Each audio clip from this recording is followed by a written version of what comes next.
Մենք մի փոքր անցել ենք գրավիտացիայի մասին, մենք մի փոքր անցել ենք նաև էլեկտրոստատիկայի մասին։ Ուրեմն ժամանակն է սովորել տիեզերքի մյուս հիմնական ուժի մասին։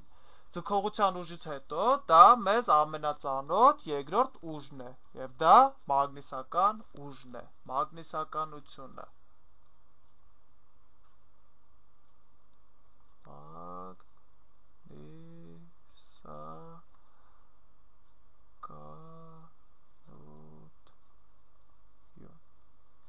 Որտեղից է գալիս այս բառը։ Կարծում եմ, որոշ քաղաքակրթություններ, ասեմ, որ ես պատմաբան չեմ, հայտնաբերել են մագնիսական քարեր, այսինքն առարկաներ, որոնք ձգում են նմանատիպ այլ առարկաների, այսինքն այլ մագնիսների։ Դրանք կարող են ձգել անգամ մետաղական առարկաներ, ինչպիսին օրինակ երկաթն է, ինչպես նաև ֆերոմագնիսական առարկաներ։ Այդ հատկությամբ օժտված առարկաներին նրանք կոչել են մագնիսներ։ Ես ենթադրում եմ, որ սա արևմտյան տերմին է, այդ առարկաները կոչվել են մագնիսներ, որովհետև հայտնաբերվել են Հունաստանի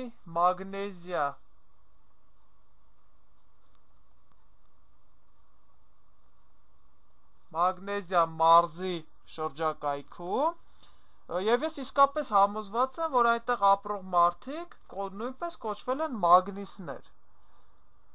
Ամեն դեպքում դու կարող ես նայել Վիկիպեդիա եւ իմանալ դրա մասին ավելին, քան ես գիտեմ։ Լավ, այժմ եք ուշադրություն դարձնենք, թե ինչ բանն է մագնիսականությունը։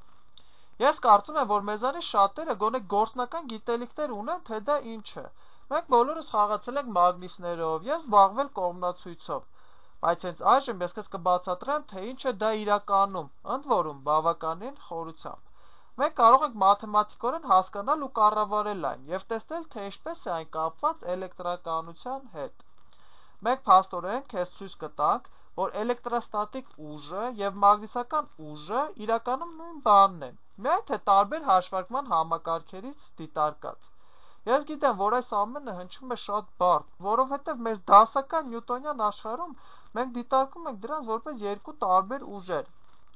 Իմ ասածն այն է, որ չնայած մեզ համար կարծես թե մագնիսը սովորական բան է, այսպես ինչպես գրավիտացիան, բայց այս գրավիտացիան նույնպես բավականին առեղծվածային է մագնիսականության նման, եթե իրապես մտածում ես, թե այն ինչ է։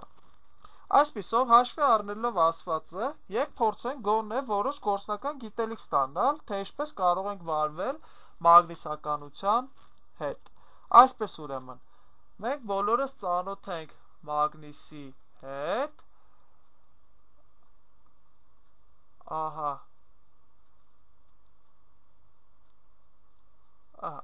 սա մագնիսը է, մենք գիտենք, որ մագնիսը միշտ ունի երկու բևեռ, հյուսիսային և հարավային։ Սրանք պայմանական նշանակումներ են։ Երբ մարդիկ առաջին անգամ հայտնաբերել են այսպիսի մագնիսներ, կամ մագնիսի միջոցով մագնիսացել են ասեղը եւ դրել այն ջրով լի դույլի մեջ գտնվող խցանի վրա, այդ ասեղը ցույց է տվել երկրի հյուսիսի ուղղությունը։ Եվ մարդիկ ասել են, եք ասեղի այն ծայրը, որը ցույց է տալիս երկրի հյուսիսային բևեռի ուղղությունը, անունը դնենք հյուսիսային բևեռ։ Իսկ ասեղի այն ծայրը, որը ցույց է տալիս հարավային բևեռը, կներեք, այն ցույց է տալի երկրի աշխարհագրական հարավի ուղղությունը, անվանենք հարավային բևեռ։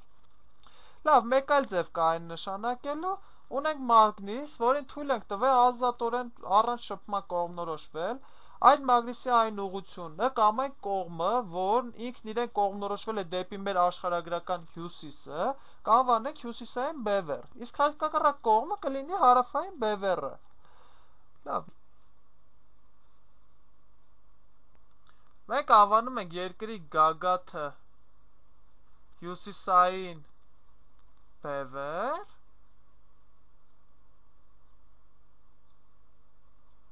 իսկ հակառակ կողմը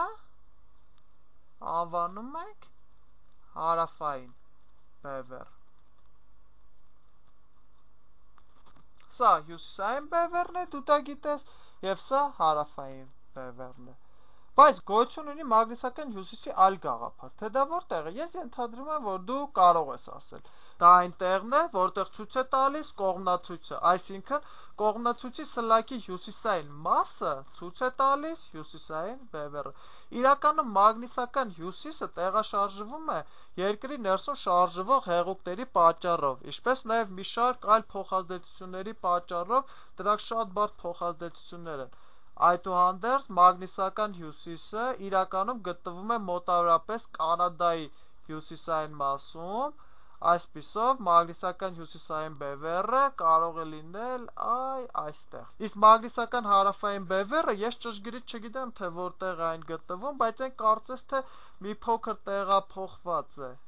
Այլ մի փոքր շեղված է աշխարհագրական հյուսիսային եւ հարավային բևեռներով անցնող առասկից, եւ սա մյուս փոքրից շփոթեցնող պահն է։ Մագնիսական հյուսիսը աշխարհագրական տեղանք է, որը ցույց է տալիս մագնիսի հյուսիսային բևեռը։ Բայց դա իրականում կլինի հարավային բևեռը, եթե դու երկիրը դիտարկես որպես մեծ մագնիս։ Այսպես ուրեմն, եթե երկիրը համարենք մեծ մագնիս, ապա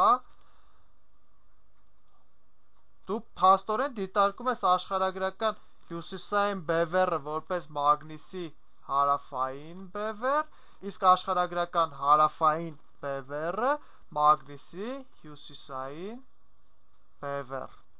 Դու կարող ես ավելին կարդալ այս մասին Վիկիպեդիայում։ Ես գիտեմ, որ սա մի փոքր շփոթեցնող է, սակայն սովորաբար մագնիսական հյուսիսի կամ հյուսիսային բևեռի մասին խոսելիս շատ մարդիկ ի նկատի ունեն հյուսիսային տեղանքը, իսկ հարավայինը աշխարհագրական հարավային տեղանքն է։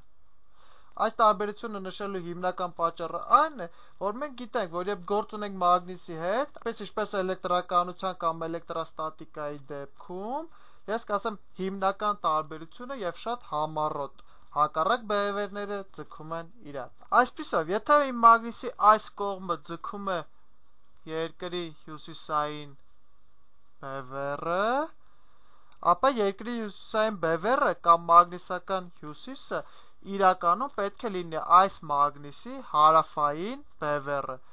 եւ հակառակը։ Իմ մագնիսի այս մասում գտնվող հարավային բևեռը ձգվելու է երկրի մագնիսական հարավային բևեռը, իրականում երկիր կոչված մագնիսի հյուսիսային բևեռն է։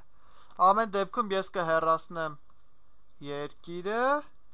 հավասարումից, քանի որ այն մի փոքր շփոթմունք է առաջացնում,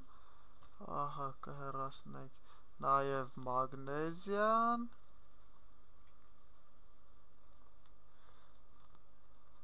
թույլ տուր նաև ջնջել սա։ Հետաքրքիր է, արդյոք մագնեզիում տարը նույնպես առաջին անգամ հայտնաբերվել է մագնեզիայում։ Հավանաբար, իսկ ես փաստորեն տեղեկագրքում փնտրել եմ մագնեզիայի կաթը, որն իրականում լուծողական է, եւ դա ոչ թե հայտնաբերվել է մագնեզիայում, այլ պարունակում է մագնեզիում։ Այսպիսով, ես ենթադրում եմ, որ դրա ակունքները կարող է լինել մագնեզիայում, եթե մագնեզիումը հայտնաբերված լինի մագնեզիայում։ Ամեն դեպքում բավական է մագնեզիայի մասին։ Լավ, վերադառնանք մագնիսներին, ահա, սա մագնիս է, բայց լավ, թույլ տուր մեկ այլ մագնիս նկարել, ջնջենք այս մագնիսը, լավ, թույլ տուր երկու ուրիշ մագնիս նկարել, ահա, առաջին մագնիսը,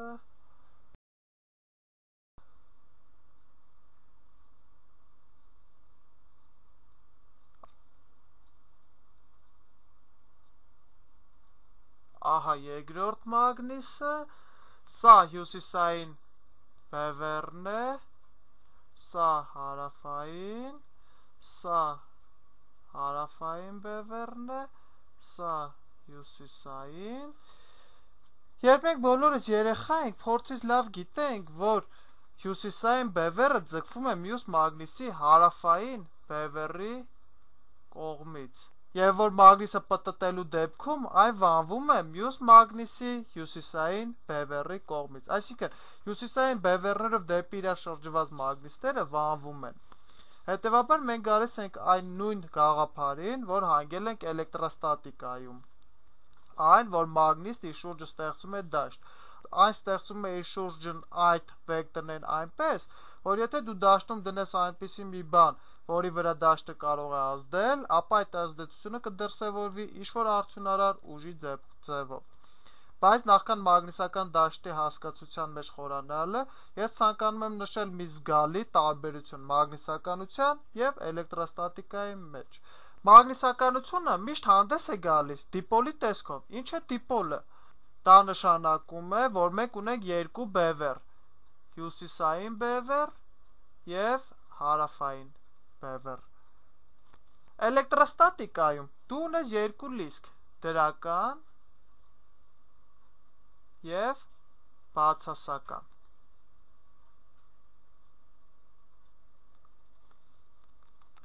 Այսպիսով դու ունես երկու լիսկ, բայց դրանք կարող են գոյություն ունենալ առանձին։ Դու կարող ես ունենալ միայն պրոտոն։ Դու ստիպված չես նրա կողքին ունենալ էլեկտրոն։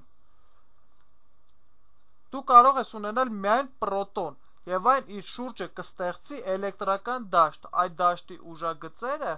կտարամիտեն։ Այսպիսով դու ստիպված չես այստեղ միշտ ունենալ բացասական լիսկ։ Նմանապես դու կարող ես ունենալ միայն էլեկտրոն, եւ դու ստիպված չես սրա կողքին ունենալ պրոտոն։ Այսինքն դու կարող ես ունենալ միաբևեռներ։ Դրանք կոչվում են միաբևեռներ, քանի որ դու ունես միայն մեկ լիսկ եւ խոսքը գնում է էլեկտրոստատիկայի մասին։ Սակայն մագնիսականության մեջ դու միշտ ունես դիպոլ։ Եթե ես վերցնեմ հենց այս մագնիսը եւ կտրեմ այն մեջտեղից,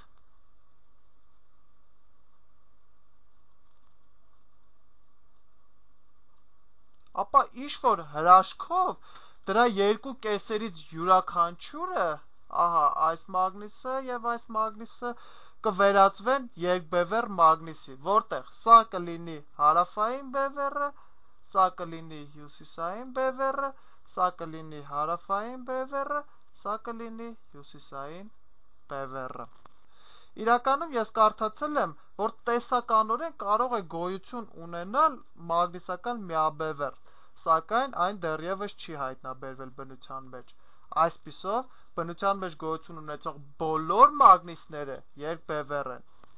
Այսպիսով դու կարող ես շարունակ կտրել մագնիսը այնքան մինչև որ մեկ էլեկտրոն մնա եւ կպարզվի, որ իրականում մեկ էլեկտրոնը նույնպես մագնիսական դիպոլ է։ Այն եւս ստեղծում է մագնիսական դաշտ, եւս ունի հյուսիսային եւ հարավային բևեռներ։ Փաստորեն պարզվում է, որ բոլոր մագնիսների մագնիսական դաշտը իրականում ստեղծվում է նրանում առկա էլեկտրոնների կողմից, էլեկտրոնի սպինի կողմից։ Դու գիտես, որ էլեկտրոնի սպինի մասին խոսալիս մենք պատկերացնում ենք պտտվող լիսկի փոքրիկ գունդ, բայց էլեկտրոնը գիտես ունի զանգված, հետևաբար անորոշ է դառնում, արդյոք այն էներգիա է, թե զանգված, եւ այնուհետեւ ինչպես է էներգիայի գունդը պտտվում, եւ այլն։